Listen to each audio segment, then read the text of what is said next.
بسم اللہ الرحمن الرحیم وَلَقَدْ يَسَّرْنَا الْقُرْآنَ لِلذِّكْرِ فَهَلْ مِن مُدَّكِرٍ۔ السلام علیکم ورحمۃ اللہ۔ الحمدللہ وکفیٰ وسلام علی عبادہ الذین اصطفیٰ، اما بعد فاعوذ باللہ من الشیطان الرجیم، بسم اللہ الرحمن الرحیم۔ وَلِدُوا الَّذِينَ زَعَمْتُم مِّن دُونِهِ فَلَا يَمْلِكُونَ كَشْفَ الضُّرِّ عَنكُمْ وَلَا تَحْوِيلًا۔ سورہ بنی اسرائیل آیت 56۔ ان سے کہو، پکار دیکھو اپنے ان معبودوں کو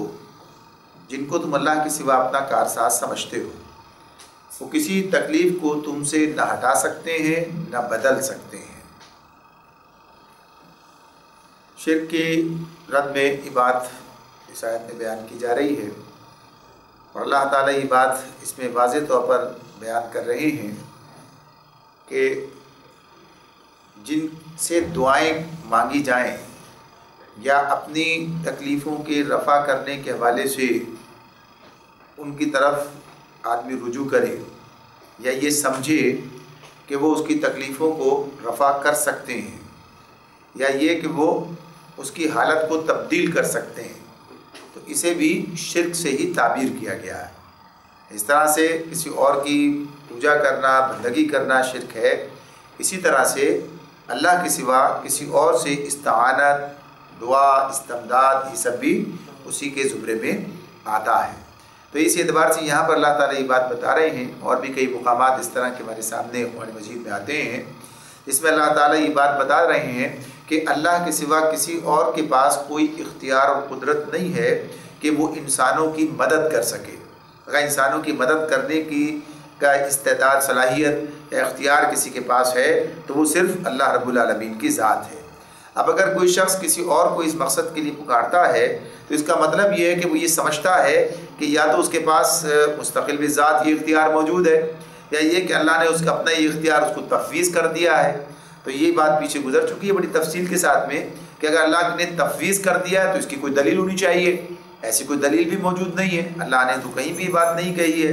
اور اس سے آتی کل جو بات گفتگو تھی ہے سامنے، اس میں یہ بات آ گئی تھی کہ اگر اختیارات کسی اور کی طرف منتقل کر دیے جائیں یا کچھ لوگ با اختیار بن جائیں اللہ کے مقابلے میں تو یہ کائنات کا نظام چل نہیں سکتا۔ تو اس اعتبار سے واضح طور پر یہ بات بیان کر دی گئی، اور اب یہاں خصوصیت کے ساتھ دعا کے حوالے سے اس بات کو اللہ نے بیان کیا کہ جنہیں اللہ کو چھوڑ کر یہ اپنا کارساز سمجھتے ہیں، پکارتے ہیں، تو نہ تو وہ ان کی کوئی تکلیف رفع کر سکتے ہیں نہ ان کی حالت کو بدل سکتے ہیں۔ اولئک الذین یدعون یبتغون الی ربہم الوسیلہ ایہم اقرب ویرجون رحمتہ ویخافون عذابہ ان عذاب ربک کان محذورا۔ فرمایا کہ جن کو یہ لوگ پکارتے ہیں وہ تو خود اپنے رب کے حضور رسائی حاصل کرنے کا وسیلہ تلاش کر رہے ہیں کہ کون اس سے قریب تر ہو جائے، اور وہ اس کی رحمت کے امیدوار اور اس کے عذاب سے خائف ہیں۔ حقیقت یہ ہے کہ تیرے رب کا عذاب ہے ہی ڈرنے کے لائق۔ آیت کے الفاظ صاف واضح کر رہے ہیں کہ اس سے مراد کن لوگوں کو اس میں یہاں پر جو ہے ان کے بارے میں بات کی گئی ہے، اس سے مراد کون افراد ہیں؟ ظاہر سی بات ہے کہ اس سے مراد بت تو نہیں ہے، اس سے مراد وہ لوگ ہیں جو اللہ کے نیک بندے ہیں، یعنی پچھلے زمانے کے گزرے ہوئے برگزیدہ انسان یا پھر فرشتے یا پھر انبیاء۔ ان کے بارے میں جب لوگ انہیں یہ مقام دیتے ہیں اور سمجھتے ہیں کہ وہ ان کی بگڑی بنانے کا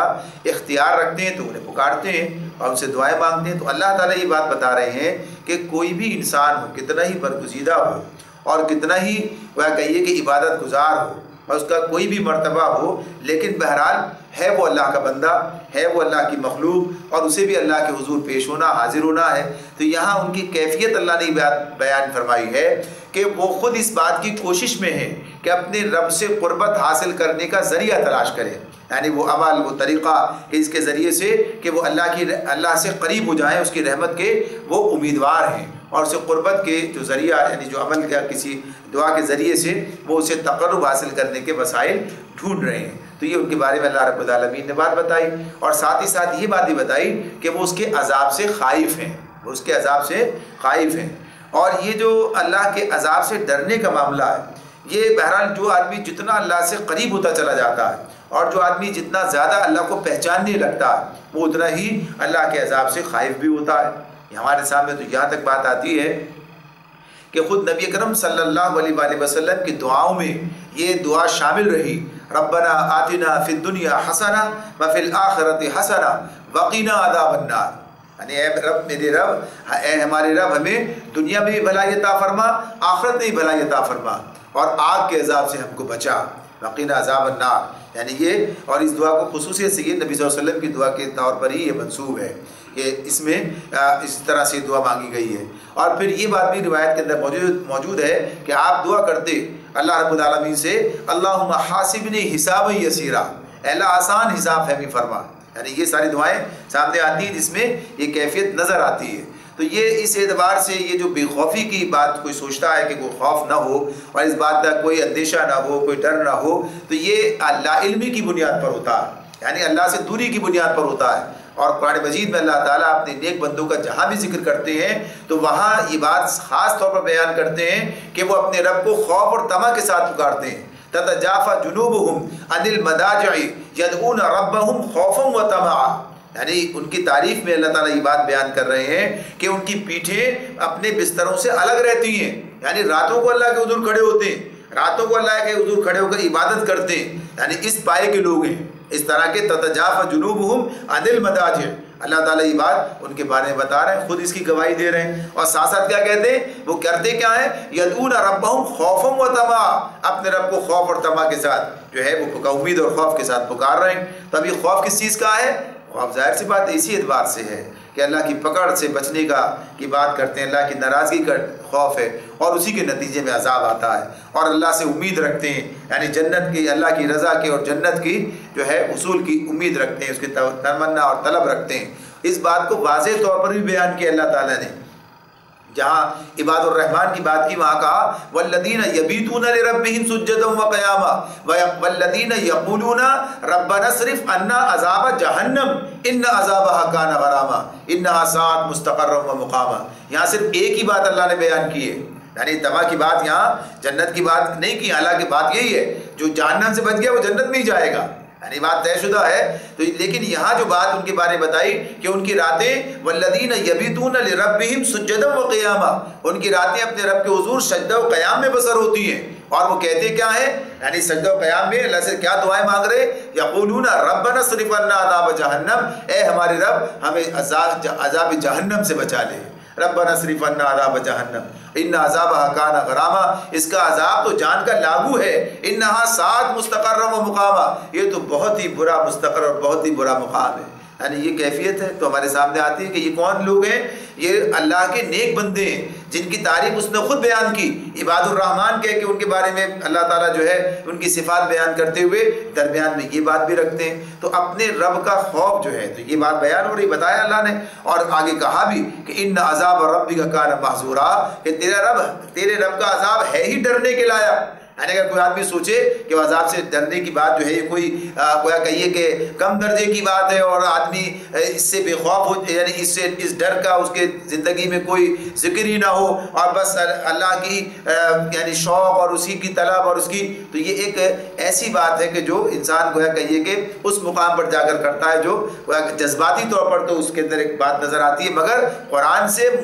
لگا نہیں کھاتے، قرآن کے مطابق نہیں ہے۔ یہاں تو اللہ تعالیٰ یہ بات کہتے ہیں، اور یہ ظاہر سی بات ہے کون ڈرتا ہے، جو اللہ کو پہچانتا ہے وہی ڈرتا ہے، اور ورنہ ظاہر سی بات ہے کہ جو اللہ کو مانتا نہیں ہے، پہچانتا نہیں ہے، وہ اللہ کے حساب سے بھی نہیں ڈرتا، اس کی کیفیت تو یہی ہے۔ تو جیسے ان آیات کے اندر یہ بات سامنے آ گئی کہ یہ نیک لوگوں کی ہی بات ہے کہ جو اللہ سے جتنے قریب ہیں، عبادت گزار بھی ہیں، اور ساتھ ہی ساتھ پھر اللہ کے سے خوف اور امید دونوں چیزیں ساتھ ساتھ رکھتے ہیں۔ نبی اکرم صلی اللہ علیہ وآلہ وسلم کا ارشاد ہے، آپ ایک صحابی کے سرحانے موجود ہیں جبکہ ان کا آخری وقت ہے، آپ ان سے پوچھتے ہیں کہ تمہارا کیا حال ہے، اس وقت تمہاری کیفیت کیا ہے، تو وہ کہتے ہیں کہ اپنے گناہوں کا ڈر بھی لگا ہوا ہے اور اللہ سے رحمت کی امید بھی رکھتا ہوں۔ تو آپ نے فرمایا اسی کا نام ایمان ہے، یعنی آدمی امید اور خوف کی اس کیفیت کے اندر رہتا ہے، اور ظاہر سی بات ہے گناہوں کی بنیاد پر یہ عذاب ہوتا ہے، اللہ زبردستی تو کسی کو عذاب نہیں دیا کرتا ہے، تو اس اعتبار سے انسان کو اس کا اندیشہ رہتا ہے۔ تو یہ بات بتائی کہ اللہ کے رب کا عذاب تو ہے ہی ڈرنے کے لائق۔ وَإِن مِّن قَرْيَةٍ إِلَّا نَحْنُ مُهْلِكُوهَا قَبْلَ يَوْمِ الْقِيَامَةِ أَوْ مُعَذِّبُوهَا عَذَابًا شَدِيدًا كَانَ ذَلِكَ فِي الْكِتَابِ مَسْطُورًا، اور کوئی بستی ایسی نہیں جسے ہم قیامت سے پہلے ہلاک نہ کریں یا سخت عذاب نہ دیں، یہ نوشتہ الہی میں لکھا ہوا ہے۔ یعنی ہر بستی کے بارے میں کیا معاملہ ہے، یا تو اسے اپنی موت آپ مر جانا ہے، یعنی اسے گویا کہیے کہ اپنی طبعی موت مر جانا ہے، یا پھر ایسا بھی ہو سکتا ہے کہ اس پر اللہ کا عذاب آ جائے۔ تو یہ بات سوچنا کہ شاید ہم ہمیشہ ایسے ہی رہیں گے، ایسی کوئی بات نہیں ہے، یعنی کوئی نہ کوئی صورت انسان کے اوپر آنے والی ہے، اور بالآخر اسے اپنے رب کے حضور پہنچنا اور وہاں جا کر اس کی پیشی میں حاضر ہونا ہے۔ کان ذلک فی الکتاب مستورا، یہ اللہ کے نوشتے میں لکھا ہوا ہے۔ وما منعنا ان نرسل بالآیات الا ان کذب بها الاولون وآتینا ثمود الناقة مبصرة فظلموا بها وما نرسل بالآیات الا تخویفا، اور ہم کو نشانیاں بھیجنے سے نہیں روکا مگر اس بات نے کہ ان سے پہلے کے لوگ ان کو جھٹلا چکے ہیں۔ چنانچہ دیکھ لو سمود کو ہم نے علانیہ اونٹنی لا کر دی اور انہوں نے اس پر ظلم کیا۔ ہم نشانیاں اسی لیے تو بھیجتے ہیں کہ لوگ انہیں دیکھ کر ڈرے۔ یہاں اللہ تعالیٰ اس بات کا جواب دے رہے ہیں کہ لوگ اللہ کے رسول سے معجزات کی طلب کرتے، ان سے نشانیاں مانگتے،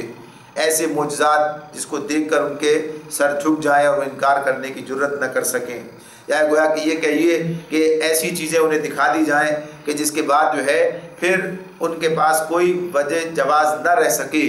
یعنی نہ ماننے کے علاوہ، نہ ماننے کے لیے کوئی وجہ نہ رہے۔ تو اللہ تعالیٰ یہ بات بتا رہے ہیں کہ اس طرح کا کہہ دینا تو آسان ہے، لیکن اس طرح کے کہنے والے تم سے پہلے بھی گزرے ہیں، اور جب انہیں ان کے رسولوں نے وہ نشانیاں لا کر دکھائیں،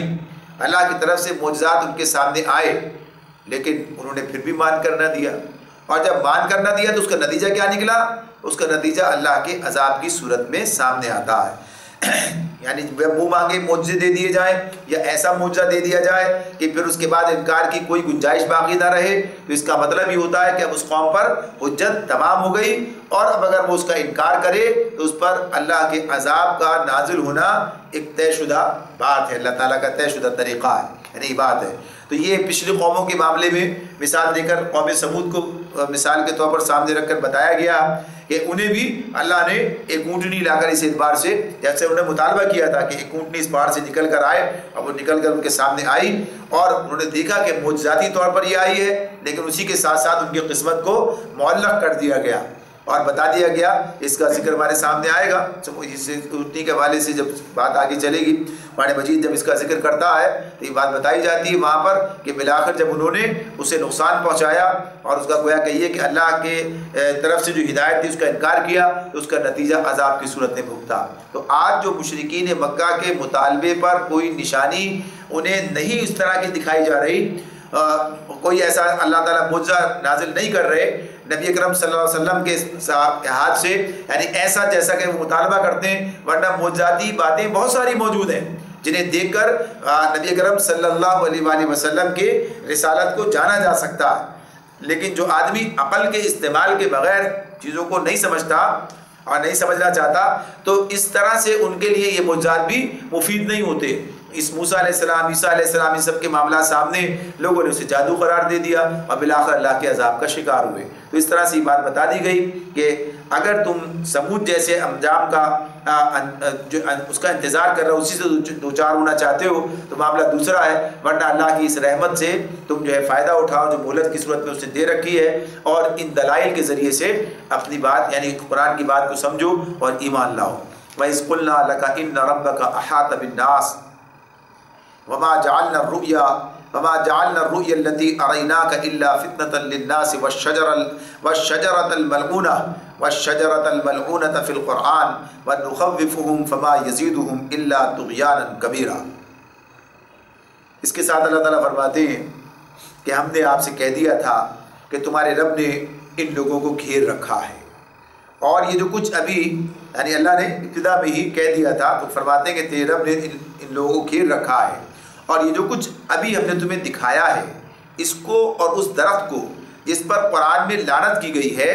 ہم نے ان لوگوں کے لیے بس ایک فتنہ بنا کر رکھ دیا ہے۔ یہاں یہ دو باتیں ایک ساتھ آ گئی ہیں۔ ایک بات تو یہ کہ جس میں اللہ تعالیٰ نبی کرم صلی اللہ علیہ وسلم سے یہ بات بتا رہے ہیں، اور یہ بات وہ کہیے کہ آغاز ہی میں بتا دی گئی تھی کہ یہ جو کافر تمہاری مخالفت و مزاحمت کر رہے ہیں، ان کے مقابلے میں اللہ تمہارے لیے کافی ہے، اور اللہ نے ان کو گھیر رکھا ہے۔ یعنی یہ تمہارے راستے میں جو مزاحمتیں کھڑی کر رہے ہیں، اور یہ گویا کہیے کہ اس دعوت کو روکنے کے لیے جو ایڑی چوٹی کا زور لگا رہے ہیں، تو یہ کام ان کی مزاحمت کے باوجود ہو کر رہے گا۔ یعنی ان کے بس کی بات نہیں ہے کہ یہ اس دعوت کو روک دیں اور اس دعوت کو یہ مٹا دیں، یہ کام ان کے بس میں نہیں ہے۔ اور واقعہ بھی یہی ہوا کہ انہوں نے ساری ایڑی چوٹی کا زور لگایا، جو کچھ ان کے بس میں تھا وہ انہوں نے اس کی مخالفت میں یعنی اس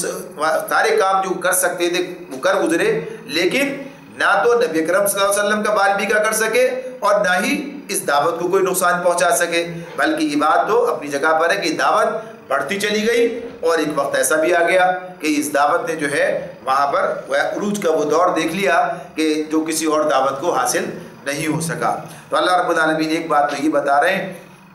کہ ان کے معاملے میں کہ یہ اللہ کا طے شدہ فیصلہ ہے، اللہ نے ان کو گھیر رکھا ہے، یہ کچھ نہیں کر سکتے۔ اور دوسری بات پھر اس اعتبار سے بتائی گئی کہ جو کچھ ابھی ہم نے تمہیں دکھایا ہے، اس سے مراد معراج کے سفر کی بات ہے، یعنی اس میں جو نشانیاں اللہ رب العالمین نے نبی اکرم صلی اللہ علیہ وآلہ وسلم کو دکھائی ہیں۔ اچھا، یہاں بھی جو لفظ آیا ہے رؤیا کا لفظ آیا ہے، یہ رؤیا کا جو لفظ ہے یہ خواب کے لیے بھی استعمال ہوتا ہے، تو لیکن اب یہ یہاں کن معنوں میں استعمال ہو رہا ہے؟ دیکھیے، کسی بھی معاملے میں کسی بھی بات کو سمجھنے کے لیے جہاں اس کے ایک سے زائد مطلب نکل سکتے ہوں، تو پھر سیاق و سباق اور سب چیزوں کو پیش نظر رکھنا پڑتا ہے۔ یعنی جیسے بعض لوگ اسی بنیاد پر کہتے ہیں کہ یہ نبی کرم صلی اللہ علیہ وآلہ وسلم کو جسمانی طور پر معراج نہیں ہوئی، بلکہ آپ وہیں پر رہتے ہوئے آپ کو گویا کہیے کہ وہ سفر کرا دیا گیا، یا یہ کہیے کہ آپ کو خواب میں آپ نے یہ بات دیکھی اور اس طریقے سے آپ نے بیان کیا۔ تو یہ بات کہ اگر خواب آپ نے دیکھا ہے اور خواب ہی لوگوں کے سامنے بیان کیا ہے، تو خواب کے طور پر تو کوئی کسی کا مذاق بھی نہیں اڑا سکتا اور کوئی اس کی تردید بھی نہیں کر سکتا، اس لیے کہ خواب میں تو جانے آدمی کیا کیا عجیب عجیب باتیں دیکھ سکتا ہے۔ یعنی خواب کا جو معاملہ ہے وہ تو کوئی ایسا نہیں ہے کہ اس میں آدمی کہے کہ یہ کیسا خواب دیکھ لیا آپ نے، تو ممکن ہی نہیں ہے۔ یعنی یہ چیزیں یعنی خواب میں آپ بھی دیکھتے ہیں، آپ نے سنا بعض لوگ کہتے ہیں خواب میں وہ اڑ رہے تھے، خواب میں ایسے دیکھ لیا انہوں نے، اس طرح کی چیزیں دیکھ لی، یعنی جو عام طور پر نہیں ہوتی ہیں۔ تو یہ اگر خواب کی بات ہوتی ہے تو اس کی کوئی، یا میں وہاں چلا گیا ہوں اس مقام پر اپنے آپ کو کسی ایسی جگہ پر دیکھ رہا ہوں کہ ظاہر سی بات ہے کہ یہیں رہتے ہوئے، تو کوئی عجیب بات نہیں ہے یہ۔ تو نبی کرم صلی اللہ علیہ وآلہ وسلم کا بذات خود وہاں جانا یہ ان کے لیے عجیب بات تھی، اسی لیے انہوں نے وہ کہیے کہ ساری باتیں وہاں پر اس وقت مخالفت کی اور اس طریقے سے آپ پر اعتراضات کیے اور شکوک و شبہات کا اظہار کیا۔ تو اسی بنیاد پر یہ بات تھی کہ آپ نے یہی بات انہیں بتائی تھی کہ آپ بذات خود جو ہیں وہاں پر گئے، اور سورہ بنی اسرائیل کے آغاز میں ہم نے اس پر بات کی تھی، سبحان الذی اسریٰ بعبدہ لیلا من المسجد الحرام الی المسجد الاقصی، اس پر بات کرتے ہوئے کہ یہ جو انداز ہے یہ خود بتا رہا ہے کہ یہ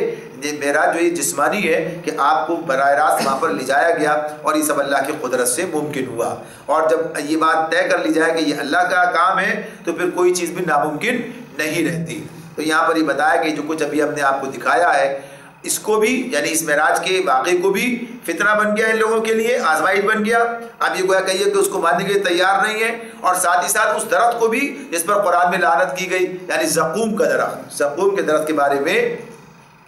نبی اکرم صلی اللہ علیہ وآلہ وسلم نے فرمایا کہ یہ جہنمیوں کا کھانا ہوگا، یعنی ان کو کھلایا جائے گا،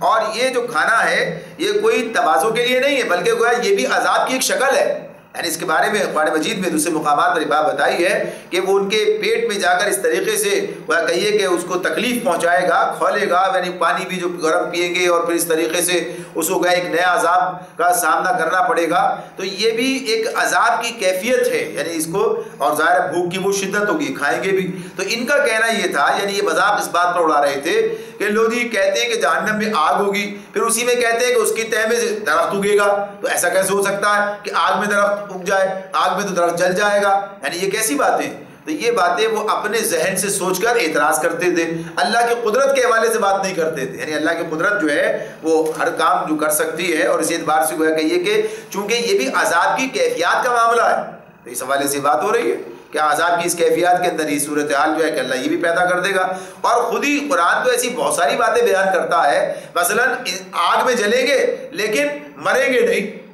کیسی بات ہے، آگ میں جل کے تو آدمی فوراً مر جاتا ہے. یعنی اور ایسی آگ جس کا ذکر ہو رہا ہے، کیسی آگ ہوگی وہ؟ یعنی دنیا کی آگ سے کتنی بڑی آگ ہے وہ، 70 درجے زیادہ بڑی آگ ہے وہ. یعنی اور اس کی بھی دنیا کی آگ کا بھی کوئی بڑی سے بڑی آگ کو سامنے رکھے تو بات ہوتی ہے. لیکن وہاں اب کوئی کہے کہ صاحب یہ تو اس کے قریب سے گزر کے بھسم ہو جائے گا. یعنی آج بھی کسی فرنس کے اندر کوئی آدمی کہ یہ لمحہ لگے گا اور ختم ہو جائے گا. لیکن آخرت جہنم کی آگ کے بارے میں تو یہ بتایا کہ ڈالا جائے گا لیکن مرے گا نہیں. تو یہ عجیب بات ہے. بظاہر تو آدمی سوچتا سکتا ہے، لیکن اللہ کی قدرت سے ایسا ہی ہوگا، اس لیے کہ اللہ نے موت کا جو معاملہ ہے وہ ختم کر دیا ہوگا. اور یہ بات بھی کہ اس کی قدرت سے یہ کھال جو جل جائے گی، اس سے نئی کھال پیدا ہوگی. اور یہ چشم زدن میں، یعنی اس کے بارے میں بات ہے کہ کتنی ہزاروں مرتبہ جو ہے یہ کام ہو رہا ہوگا. بس یہ اللہ کی قدرت کا معاملہ ہے یہ سارا، کہ کس طریقے سے یہ سب کام ہوگا. لیکن یہ بات بتا دی کہ بڑھتا چڑھتا عذاب ہوگا. تو یہ ساری چیزیں ان لوگوں کی سمجھ میں آسانی سے آ جاتی ہیں کہ جو اپنے رب کو پہچانتے ہیں، اس کی قدرت پر یقین رکھتے ہیں، یعنی اس معاملے میں. لیکن جو اس کو پہچانتے نہیں ہیں اور اپنی عقل کے گھوڑے دوڑا کر ہی سوچتے ہیں کہ کیسے یہ بات ہو سکتی ہے، تو ان کی بہت ساری باتیں سمجھ میں نہیں آتی. ایسا کیسے ہو سکتا ہے؟ وہ دنیا کے قوانین کو آخرت میں لے جا کر اس پر منطبق کرتے ہیں. جو دنیا کے قوانین ہیں، دنیا ایک محدود جگہ ہے، اس کے معاملات بالکل جو ہے دوسرے، اور آخرت کے معاملات بالکل جدا ہیں. وہاں کی کیفیات جدا ہیں، وہاں کے معاملات جدا ہیں. وہاں انسان کی اپنی صلاحیتوں میں کیا کیا ہے، اس کی نظر کیسی ہو جائے گی، اس کی سماعت کیسی ہو جائے گی. قرآن مجید بتاتا ہے کہ جنت والے دوزخ والوں سے کلام کریں گے، یعنی کلام کریں گے، بات کر سکیں گے، دیکھ سکیں گے، اور جواب سوال دونوں مکالمے یہ ہوں گے. اور جہنم والے بھی، یعنی وہ بھی بات سن رہے ہوں گے، جواب دے رہے ہوں گے. یہ ساری باتیں ہمارے سامنے آتی ہیں. کہاں جنت، کہاں دوزخ، یعنی جنتوں کا جو وسعت کی بات ہوتی ہے، کتنی بڑی جنت ہے. اب وہاں سے ایک آدمی بیٹھ کے جہنم میں دیکھ رہا ہے، تو یہ تو بظاہر تو انسان سوچے تو سمجھ میں نہ آنے والی بات ہے. یہ تو ایک ہی بات نہیں ہے. یہ سارے معاملات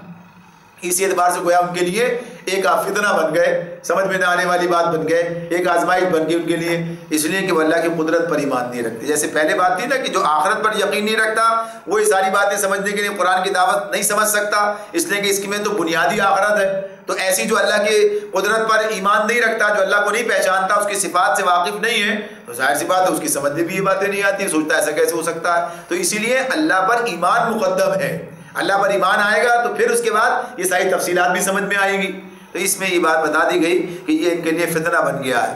پھر آگے فرمایا،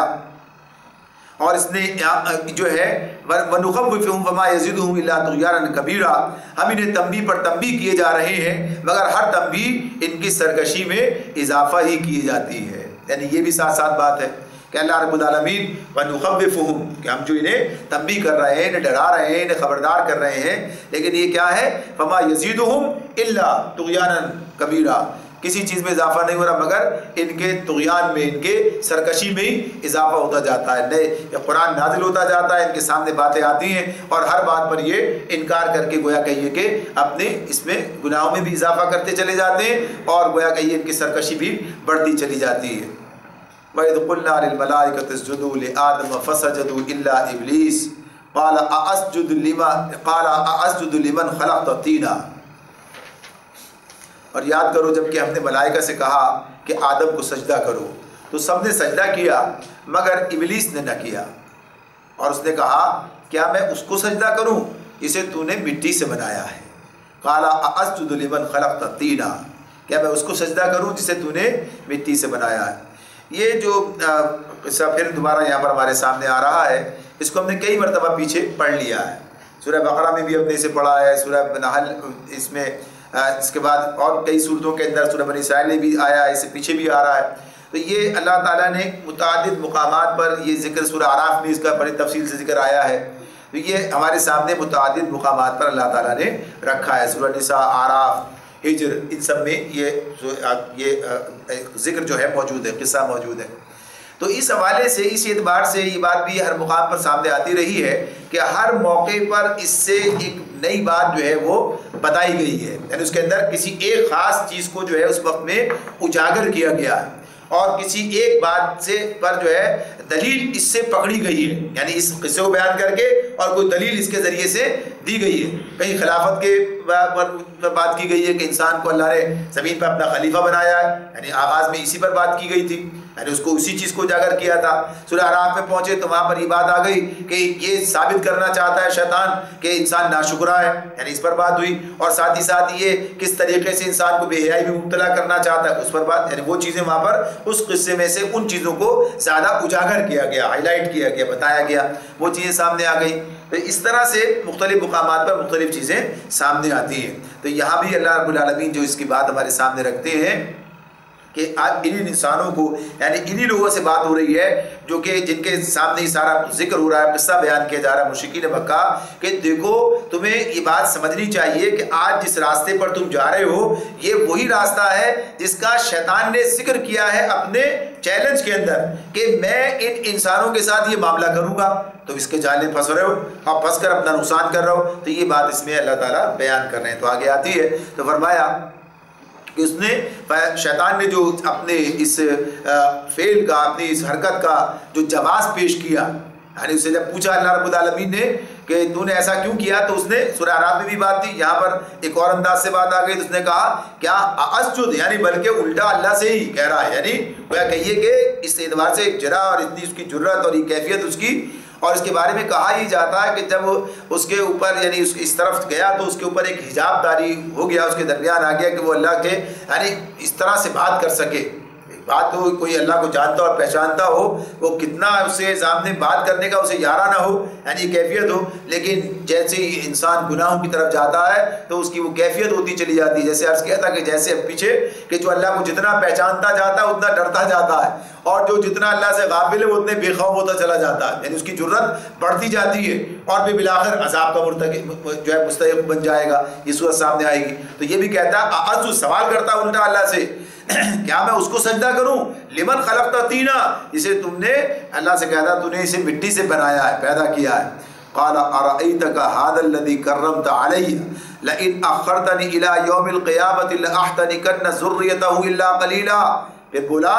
دیکھ تو صحیح، اللہ سے کہہ رہا ہے ایک تو صحیح، کیا یہ اس قابل تھا کہ تو نے اسے مجھ پر فضیلت دی،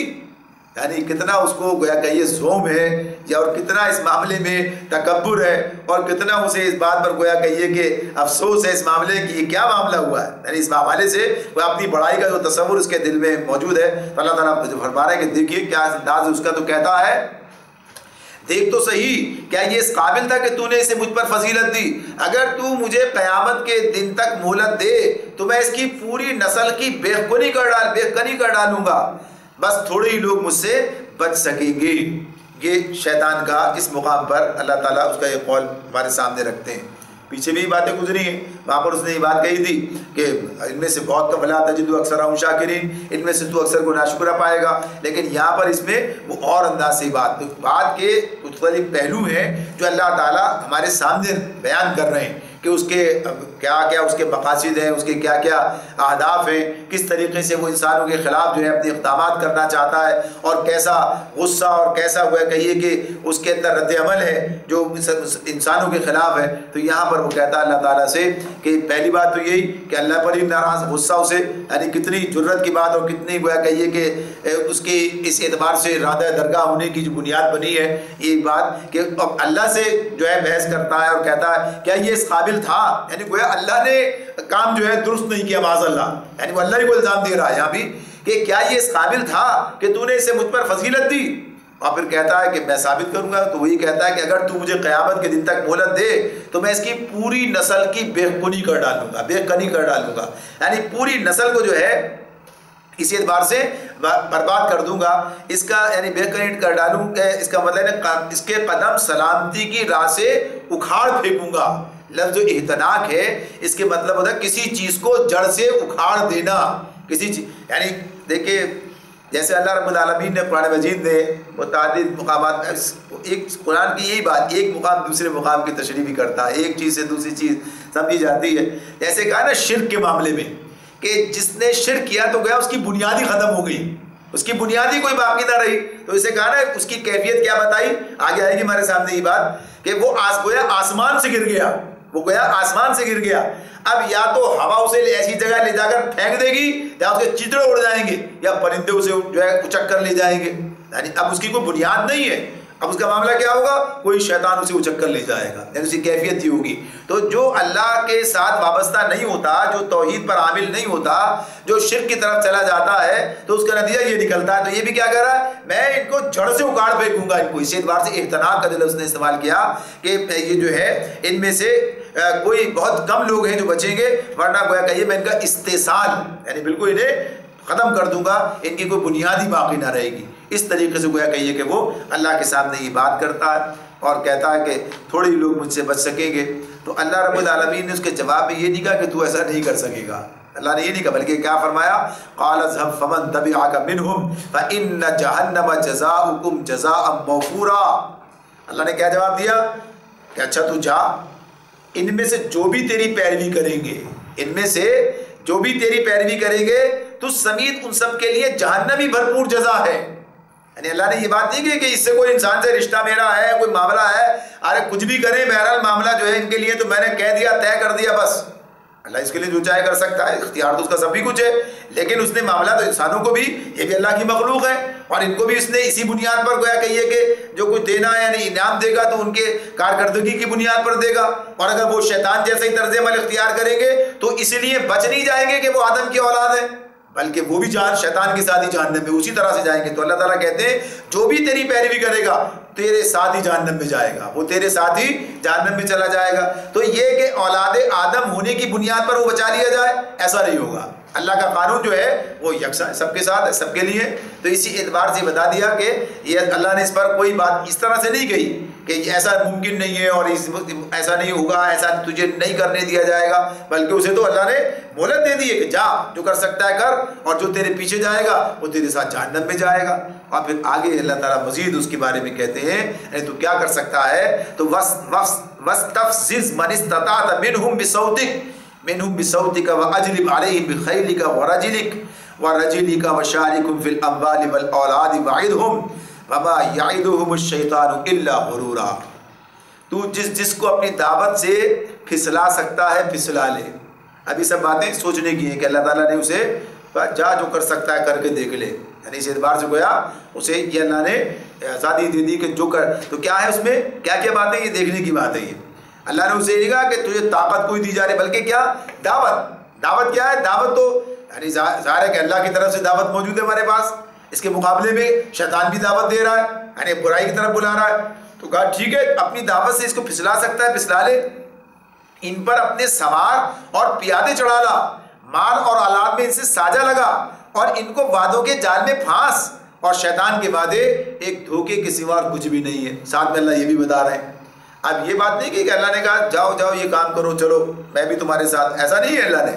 بلکہ گویا کہیے کہ اللہ کی ناراضگی کا اظہار بھی ہے اس کے اندر کہ کیا جو تو کر سکتا ہے کر ڈال, جا, یعنی اس معاملے میں تیرے بس میں جو کچھ ہے وہ تو کر. جب آدمی اس اعتبار سے بات کرتا ہے تو یہ ہم دنیا میں بھی جب بات کر رہے ہوتے ہیں تو اپنے اوپر کوئی اعتماد ہے, یقین ہے اس حوالے سے, تو یہ اللہ تعالیٰ آگے بتاتے بھی ہیں, کہیں گے بھی آگے آ رہی ہے بات یہ کہ جو میرے بندے ہیں ان پر تیرا بس نہیں چلے گا, جو میرے ساتھ وابستہ ہو جائیں گے وہ تو ان کا کچھ بگاڑ بھی نہیں سکے گا. تو یہ تو وہ جو ہے جو تیرے پیچھے جانا چاہتے ہیں. تو کیا کہا کہ ایک تو یہ کہ دعوت ہے اس کو, اس کا اللہ نے اسے موقع دیا, اختیار ہے کہ وہ دعوت اپنی پہنچا سکتا ہے, دعوت پہنچاتا ہے, اسے زیادہ سے زیادہ رنگین بنا کر دکھاتا ہے. پیچھے ہم پڑھ کر آئے تو اس میں کیا بات تھی کہ زمین میں ان کے لیے دل فریبیاں پیدا کر کے, زمین میں ان کے لیے زینت, ایسی دل فریبیاں اور ایسا خوش کن ایسا بنا دے گا کہ بس انسان سوچے گا یہی سب کچھ ہے. اور جو کچھ جنت ہے اس کا اللہ نے ذکر کیا ہے وہ تو چونکہ ابھی سامنے نہیں ہے, لہذا انسان جو اس سے غافل ہو جاتا, کیفیت اس کی بن رہی ہے. تو اس میں بتا دیا کہ یہ کام کر, اور پھر یہ جو کہا ہے کہ ان پر اپنے سوار اور پیادے چڑھا لا. اب اس سے مراد کیا ہے سوار اور پیادے, تو ایک تو یہی تصور اس میں دیا جیسے کوئی ڈاکو ہوتا ہے اور ادھر سے جو ہے اس کے ساتھ اس طرح سے جو اس کے ہم نوا ہوتے ہیں, ساتھی ہوتے ہیں, کوئی ادھر کوئی ادھر, اور اس طریقے سے گویا کہیے کہ نقب لگاتے اور ڈاکے ڈالتے اور یہ سارے کام کرتے ہیں. تو ایک تو وہ انداز اس طرح کی بات ہے. دوسری بات یہ ہے اپنی جگہ پر کہ اس سے جتنے بھی یہ کام شیطان کے ساتھ دینے والے, جو شیطان کے ہدف کو پورا کرنے میں لگے ہوئے, انسان ہو یا جن ہو، یعنی جنوں کے اندر بھی اور انسانوں کے اندر سے بھی، وہ سب کے سب جو مختلف حیثیتوں سے ابلیس کے مشن کی خدمت کر رہے ہیں، اس کو آگے بڑھانے کے لیے لگے ہوئے، یعنی جو لوگ یہ چاہتے ہیں، جیسے قرآن مجید میں اللہ رب العالمین نے بتایا کہ سورہ نور میں بھی یہ بات آئے گی کہ جو لوگ یہ چاہتے ہیں کہ ایمان والوں کے گھروں میں فحش پھیلے، وہ دنیا اور آخرت میں سخت سزا کے، دردناک سزا کے مستحق ہیں، یہ بات اللہ نے بتائی۔ اب ظاہر ہے کون چاہتا ہے یہ؟ جو یہ شیطان چاہتا ہے نا۔ تو جو لوگ عملی طور پر ایسے کام کریں گے، اقدامات کریں گے، ساری چیزیں تاکہ فحاشی پھیل جائے،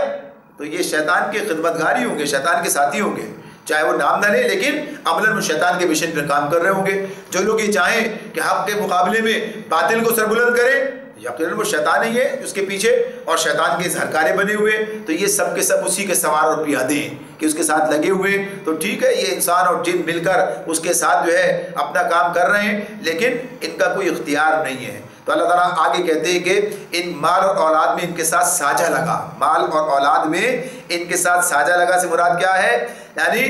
جیسے سورہ نساء میں اس کی طرف سے بھی یہ بات تھی، اس میں کہا تھا اس نے کہ میں ان سے ایک مخصوص حصہ لے کر رہوں گا،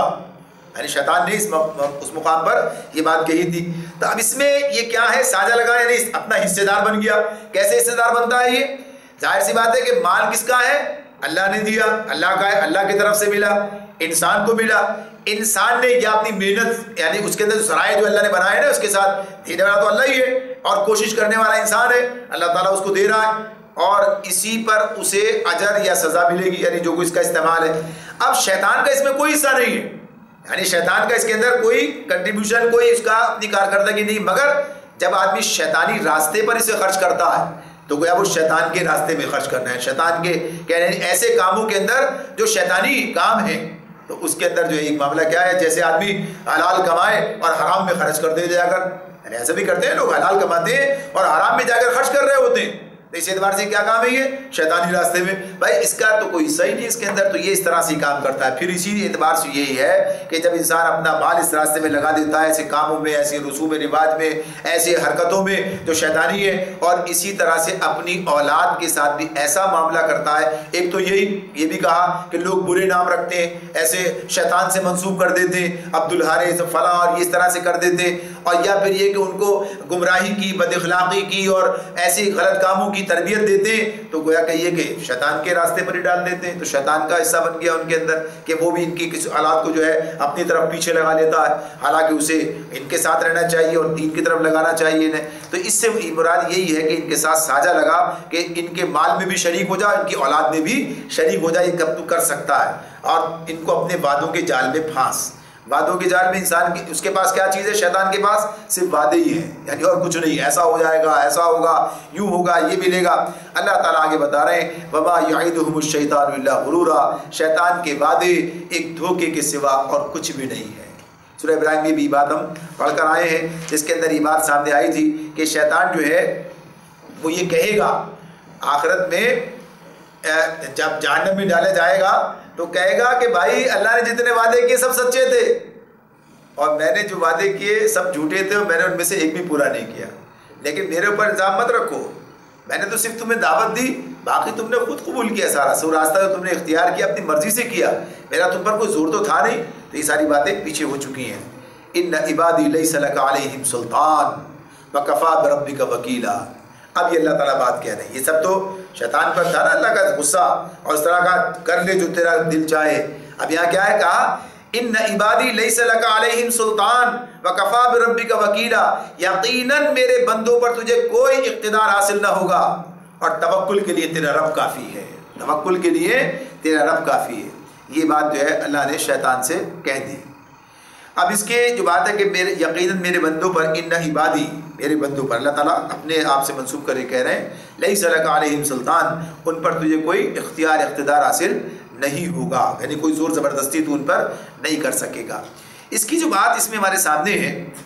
اس کے دو مفہوم ہو سکتے ہیں۔ ایک تو یہ ہے کہ عام میرے بندوں پر تجھے کوئی اقتدار تو ہوگا نہیں، تو دعوت پیش کر سکتا ہے، انہیں ہاتھ پکڑ کے کہیں ادھر سے ادھر نہیں کر سکتا، شیطان جو ہے کوئی زور زبردستی نہیں کر سکتا۔ یہ بات اس میں ایک بات ہوئی اسی اعتبار سے کہ تو فقط بہکانے، پھسلانے اور غلط مشورے دینے، جھوٹے وعدے کرنے کا تو مجاز ہے، یعنی کر سکتا ہے، مگر تیری بات قبول کرنا یا نہ کرنا یہ بندوں کا اپنا کام ہوگا. ان پر تیرا کوئی ایسا تسلط، کوئی ایسا زور زبردستی نہیں ہوگی کہ جو تیری راہ پر نہ جانا چاہیں تو انہیں بھی زبردستی گھسیٹ کر لے جائے، ایسا نہیں ہوگا. یعنی یہ بات نہیں. تو ایک بات تو یہ ہو گئی. دوسرا مطلب اس کا یہ بھی ہو سکتا ہے کہ جو میرے خاص بندے ہیں، یعنی جو مجھ سے وابستہ ہو جاتے ہیں، خاص بندے سے مراد کیا ہے؟ تو سب اللہ کے بندے. اب ایک جو ہے اللہ کے فرما بردار ہیں، ایک اللہ کے باغی ہے. ایسا بندے کچھ اور تو نہیں ہو سکتے ہی.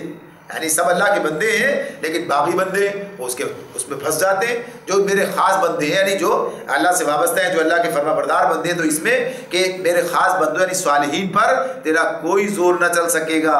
یعنی کمزور، ضعیف الارادہ لوگ، یعنی ضعیف الاعتقاد لوگ، ایسے لوگ جو اللہ سے، اللہ کی کتاب سے، اللہ کے دین سے وابستہ نہ ہوں، جن کی کوئی بنیاد موجود نہ ہو. اللہ نے تو جو لنگر، یہ کتاب کیا ہے؟ یہ لنگر جو زندگی کے سمندر میں دنیا کے انسان کو ڈوبنے سے بچاتا ہے. لنگر جہاز کا ہوتا ہے نا، یہ اس کے ذریعے سے وہ ٹھہرا رہتا ہے. تو یہ کتاب جو ہے، یہ دین جو ہے، یہ ساری تعلیمات یہ ہمیں اپنے مقام پر برقرار رکھتی ہیں. اگر یہ نہ ہو تو کیا ہوگا؟ کوئی بھی ہمیں بھاگ کر لے جائے گا. کوئی بھی آ کے جو کوئی سی بھی باتیں کر کے، پھسلا کے، ایسی کر کے، جس طرح سے بیوقوف بنا کر کچھ بھی کر سکتا ہے. تو اس معاملے میں یہ چیز جب موجود ہے تو کوئی یہ شیطان کوئی تمہارا جو ہے اس پر اس کی ساری باتیں اور یہ سب چیزیں حربے ہیلے کوئی کارگر نہیں ہو سکتے. اور پھر آخر میں جو کہا وکفا بربک وکیلا، تیرا رب جو ہے وکیل ہونے کے لیے کافی ہے. یعنی اس اعتبار سے توکل کے لیے تیرا رب کافی ہے کہ جو اپنے رب سے وابستہ ہو جائے شیطان اس کا کچھ نہیں بگاڑ سکتا. شرط یہ کہ آدمی رب سے وابستہ تو ہو، اور جو رب نے بتایا طریقہ، جیسے کسی سے اللہ سے وابستہ ہو، اللہ نے بتایا یہ طریقہ ہے، اب وہ طریقہ اختیار نہ کریں